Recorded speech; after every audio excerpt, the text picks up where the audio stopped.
प्यारे बच्चों नमस्कार। कल हम कर रहे थे प्रश्नावली 4.3। तो 4.3 में हमने 9 सवाल कर लिए थे, 10 और 11 हमारे बाकी थे। आज हम करेंगे प्रश्न नंबर 10।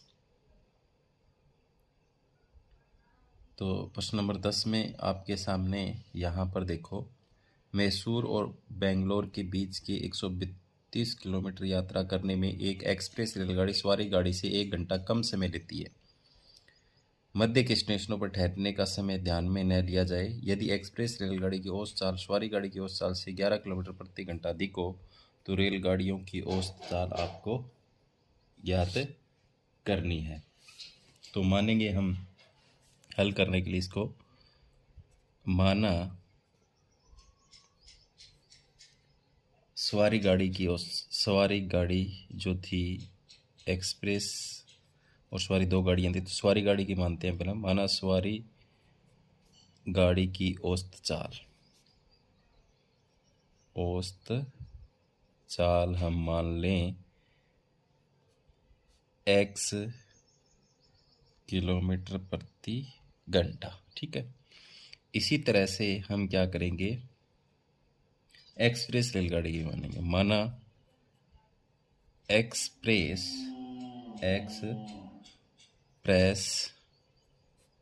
गाड़ी की औसत चाल हम माना, तो हमने क्या है सवारी गाड़ी की, यहाँ पे औसत चाल है वो सवारी गाड़ी से 11 किलोमीटर अधिक है। तो ये क्या हो जाएगी x प्लस 11 किलोमीटर प्रति घंटा।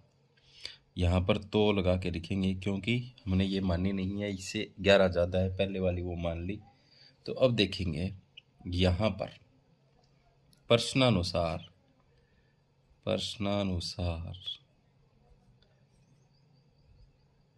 प्रश्न में क्या कहता है, मैसूर 132 किलोमीटर दूरी यात्रा करने में एक्सप्रेस रेलगाड़ी सवारी गाड़ी से 1 घंटा कम समय लेती है।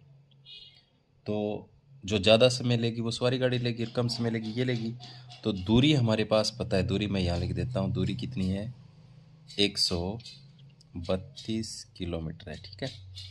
तो यहाँ समय निकालना है आपको। तो समय इसका ज़्यादा आएगा, इसका कम आएगा क्योंकि चाल इसकी ज़्यादा है। तो देखो मैं लिखूँ दूरी बटा चाल क्या होती है, समय होती है। तो यहाँ पर क्या हो जाएगा 132 बटा x। इसमें से घटाएंगे जो एक्सप्रेस का समय, तो क्या लिखेंगे 132 बटे में x प्लस 11 बराबर कितना घंटा कम है 1 घंटा, ठीक है। इसका बटा 1 हम कर लेते हैं। अब क्या हो जाएगा, इन सब का लघुत्तम हम निकाल लेंगे तो x तो आएगा और x प्लस 11 भी आएगा, ठीक है।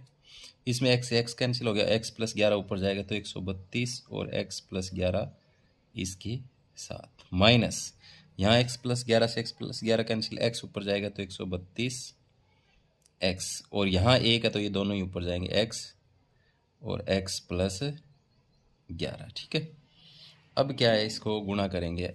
अब लघुत्तम जो था वो छोड़ देंगे, हम जो निकाला था क्योंकि हमने सारे का निकाल लिया। तो 132x और प्लस में 11 के 132 से गुणा करेंगे तो ये आ जाएगा 1452 और माइनस में 132x और बराबर x किससे गुणा करेंगे, x का स्क्वायर हो जाएगा, प्लस में ये हो जाएगा 11x। अब देखो ये 132x है प्लस का और ये माइनस का, इससे ये कैंसिल हो गया। 1452 इधर ले जाएंगे, क्या हो जाएगा x की 2 प्लस 11x माइनस का इधर जाके 1452 और इसके बराबर में लिख लेता हूँ 0, ठीक है। अब क्या करना है, अब हमें इस बीच वाले के ऐसे 2 टुकड़े करने हैं। इसके आगे 1 है तो पहले तो वो गुणा करेंगे, 1 गुणा में माइनस 1452 किनकी गुणा करें तो कितनी है 1452 आती है, माइनस की आती है। इस बीच वाले के ऐसे 2 टुकड़े हमें करने हैं, प्लस या माइनस करें तो 11x बचना चाहिए, गुणा करें तो माइनस 1452 आनी चाहिए। तो मैं इसको देखो ऐसे लिखता हूँ, 2 टुकड़े करता हूँ, x की 2 प्लस 44x और माइनस 33x। देखो इसके आगे 44 है और इसके आगे माइनस 33 है, x के आगे, तो इन दोनों की अगर गुणा करेंगे तो 1452 आती है। तो इसका मतलब हमने टुकड़े सही किए। ये हमें रफ काम करके देखना इतना। आगे कितना है 1452 बराबर 0। अब इन दोनों में से कॉमन निकालना है और इन दोनों में से हमें कॉमन निकालना है। तो यहाँ इन दोनों में से कॉमन आ जाएगा x, तो अंदर क्या रह गया x प्लस 44। एक x यहाँ बाहर आ गया, एक x यहाँ बाहर आ गया, तो 44 रह गया, यहाँ x रह गया। यहाँ माइनस 33 कॉमन आएगा, तो यहाँ x रह गया। माइनस कॉमन निकालिए तो ये प्लस कर देगा इसको, और 1452 को माइनस 33 से भाग देंगे तो प्लस हो ही जाएगा, और कितने पर जाएगा 44 पर जाएगा, बराबर 0। अब इसमें और इसमें यहाँ तक कॉमन क्या है, x प्लस 44 कॉमन है। तो अब यहाँ कुछ नहीं लगाना, हमें यहाँ ब्रैकेट लगा के यहाँ x बचा है और यहाँ माइनस 33 बचा है, बराबर क्या लिखना है 0। अब दोनों के बराबर 0 लिखेंगे, x प्लस 44 बराबर 0 और x माइनस 33 बराबर 0। तो यहाँ x बराबर, ये तो माइनस 44 इधर जाएगा, तो ये तो संभव नहीं हो सकता, किसी की माइनस में चाल हो नहीं सकती, तो ये जाएगा इधर। तो यहाँ पर ये जो होगा वो हमारा सही है, ये मानेंगे, ठीक है। तो यहाँ पर क्या लिखेंगे, देखो सवारी गाड़ी की मानी थी हमने, सवारी गाड़ी की औसत चाल जो है वो कितनी आ गई हमारे पास, 33 किलोमीटर प्रति घंटा आ गई। एक्सप्रेस गाड़ी की औसत चाल कितनी आ जाएगी, 33 प्लस में 11, तो क्या हो जाएगी 44 किलोमीटर प्रति घंटा। यही हमें ज्ञात करना था। अब देखेंगे हम इसका 11वां सवाल।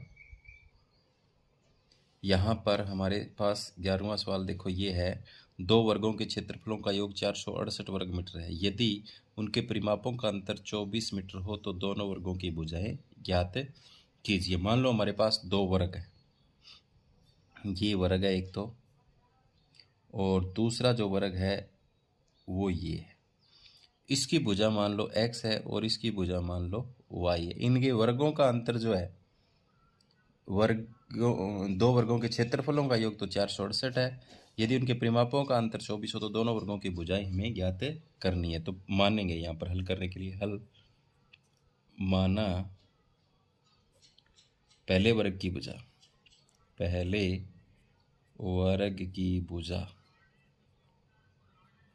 x मीटर, ठीक है।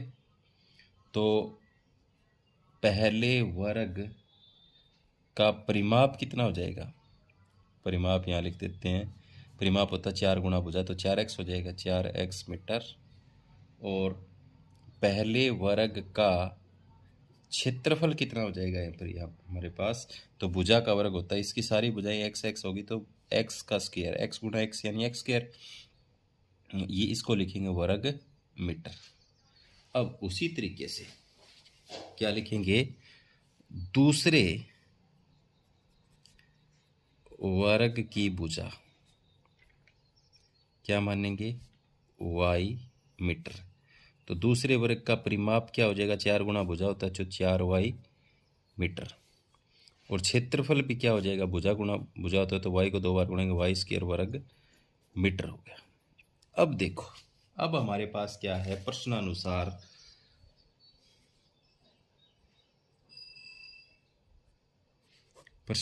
कहता है ये पहले दो वर्गों के क्षेत्रफलों का योग, तो क्षेत्रफल का योग x स्क्वायर प्लस में y स्क्वायर बराबर कितना है, 468 है। कितना है, 468 है हमारे पास, यहाँ पर 468 है इसके अंदर। तो ये तो आप समीकरण नंबर 1 मान लो, ठीक है। अब दूसरी कंडीशन में क्या कहता है वो, दूसरी कंडीशन में कहता है परिमापों का अंतर, तो 4x में से 4y जाए तो परिमापों का अंतर कितना है, 24। इस सारे को मैं 4 से भाग भी कर सकता हूँ, तो भाग हो जाएगा, ये 4 पर जाएगा, x बच गया, 4 से 4 कट गया, y बच गया, या 4 से 24, समीकरण नंबर क्या हो जाएगा 2। तो यहाँ पर क्या है, हम समीकरण 2 से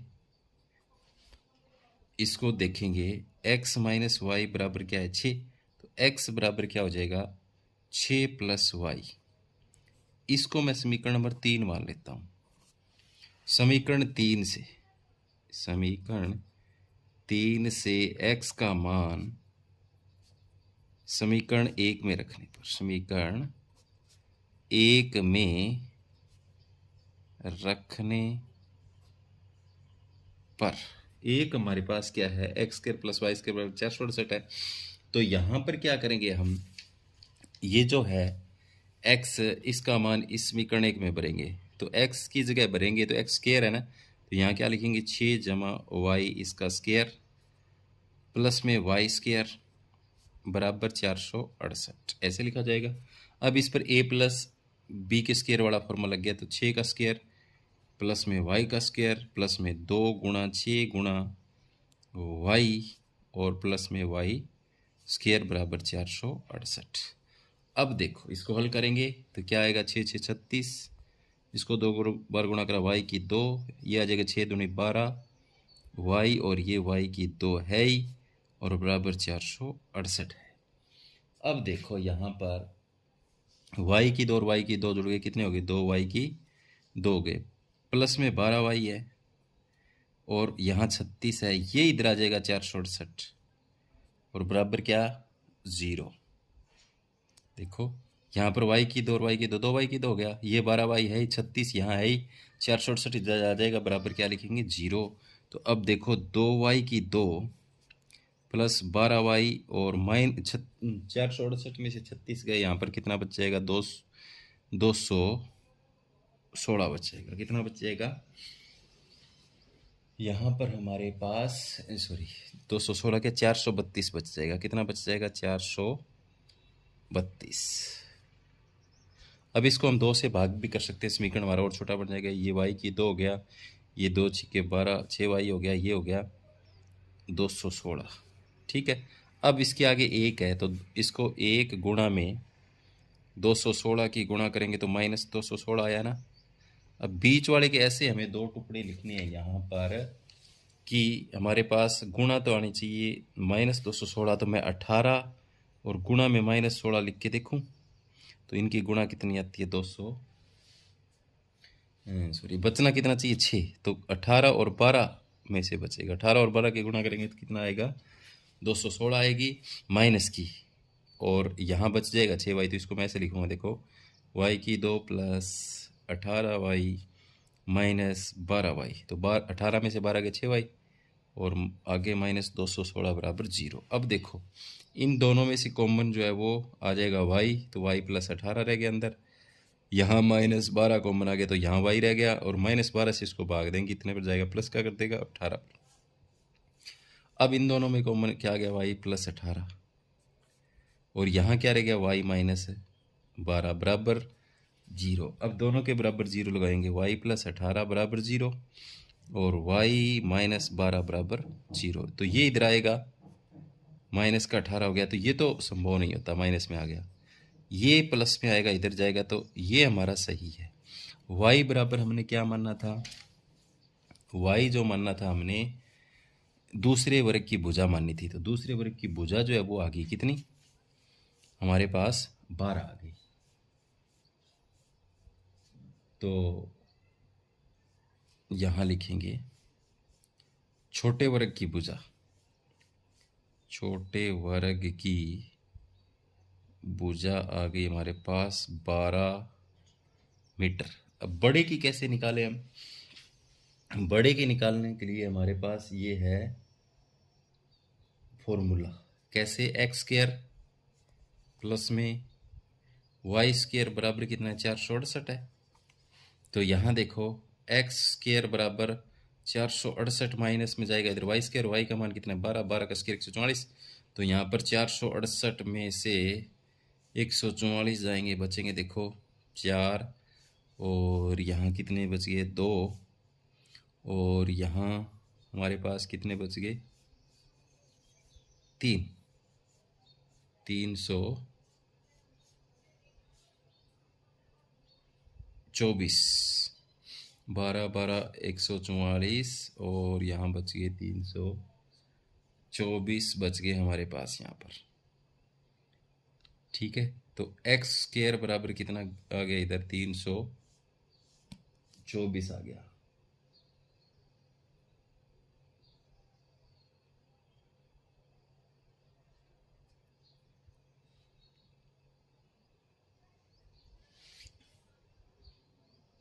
तीन सौ चौबीस आ गया। और तीन, इसको ऐसे लिख सकते हैं, एक्स स्क्वायर बराबर 18 का स्क्वायर, वर्ग से वर्ग कट गया, एक्स बराबर कितना आ गया 18। तो हमने बड़े वर्ग की जो भुजा है वो निकालनी थी, वो तो आ गई 18, और छोटी की पहले आई गई थी, कितनी आ गई थी 12। तो ये था इस प्रश्नावली का अंतिम सवाल। धन्यवाद, उम्मीद करता हूँ कि समझ में आया होगा।